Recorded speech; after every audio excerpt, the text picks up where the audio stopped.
Hey guys, so tonight we are continuing Tree Week. We have a beautiful palm tree here tonight, and we are going to read The Great Kapok Tree by Lynne.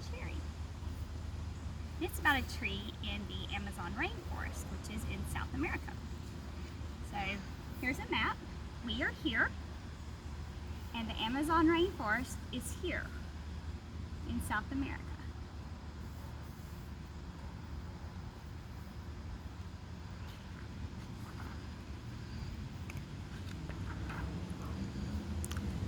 Two men walked in the rainforest. Moments before, the forest had been alive with the sound of squawking birds and howling monkeys. Now all was quiet as the creatures watched the two men and wondered why they had come. The larger man spotted and pointed to the great kapok tree. Then he left. The smaller man took the axe he carried and struck the tree. Whack, whack, whack. The sounds of the blows rang through the forest. The wood of the tree was very hard. Chop, chop, chop. The man wiped the sweat off his face and his neck. Whack, chop, whack, chop. Soon the man grew tired. He sat down to rest at the foot of the great kapok tree. Before he knew it, the heat and the hum of the forest had lulled him to sleep. A boa constrictor lived in the kapok tree. He slithered down its trunk to where the man was sleeping. He looked at the gash the axe had made in the tree. Then the huge snake slid very close to the man.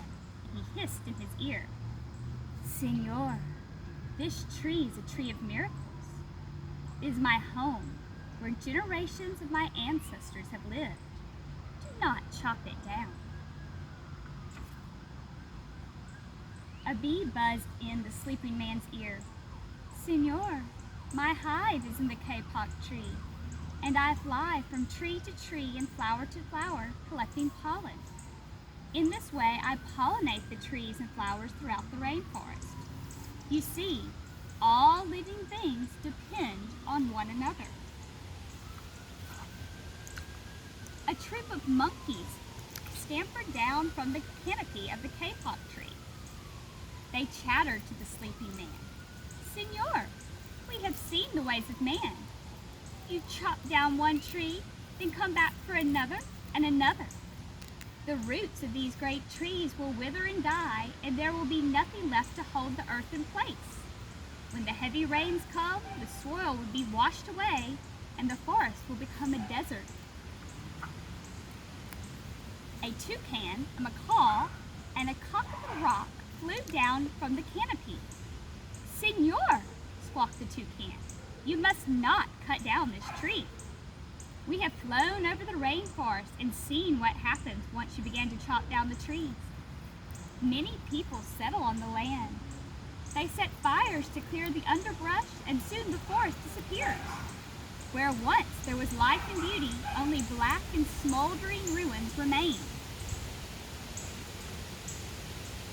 A bright and small tree frog crawled along the edge of the leaf. Its squeaky voice piped in the man's ear. "Senor, a ruined rainforest means ruined lives, many ruined lives. You will leave many of us homeless if you chop down this great kapok tree." A jaguar had been sleeping along the branch in the middle of the tree. Because of his spotted coat, he blended in with the dabbing and the lights and the shadows of the underbrush. No one had noticed him. Now he leapt down and padded silently over to the sleeping man. He growled in his ear, "Senor, the kapok tree is home to many birds and animals. If you cut it down, where will I find my dinner?" 4 tree porcupines swung down from branch to branch and whispered to the man, "Senor, do you know what we animals and humans need in order to live? Oxygen.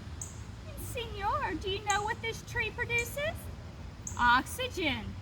If you cut down the forest, you will destroy what that tree gives us."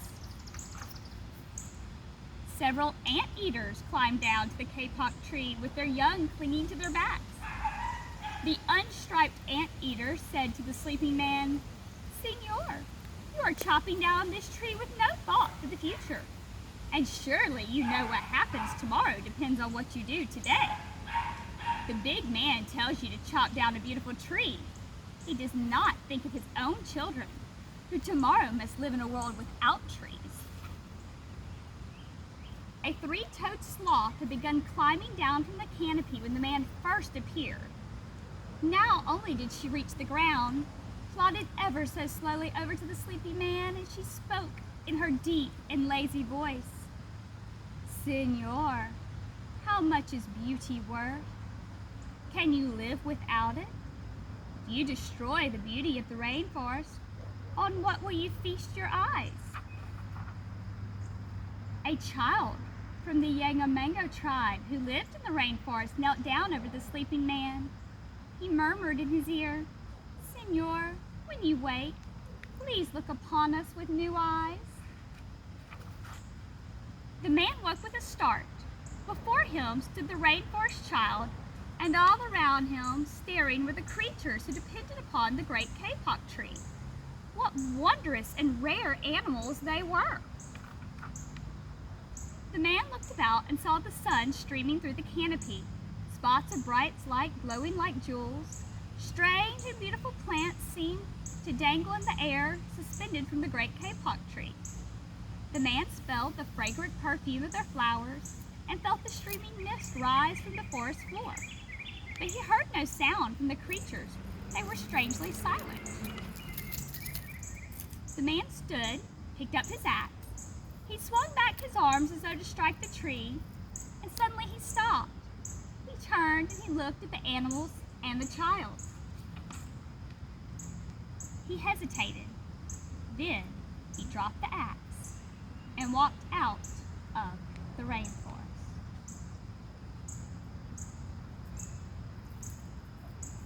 So what did he decide to do? He decided to save the great tree, because the great tree had all these wonderful things that depended on it.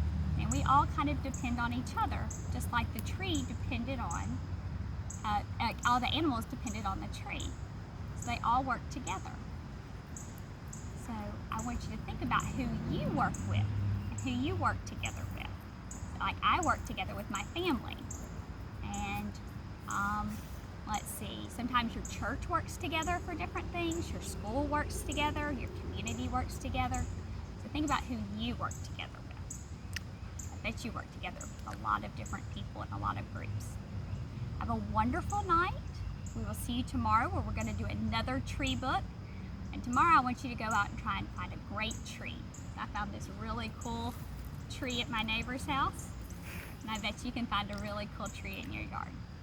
Bye.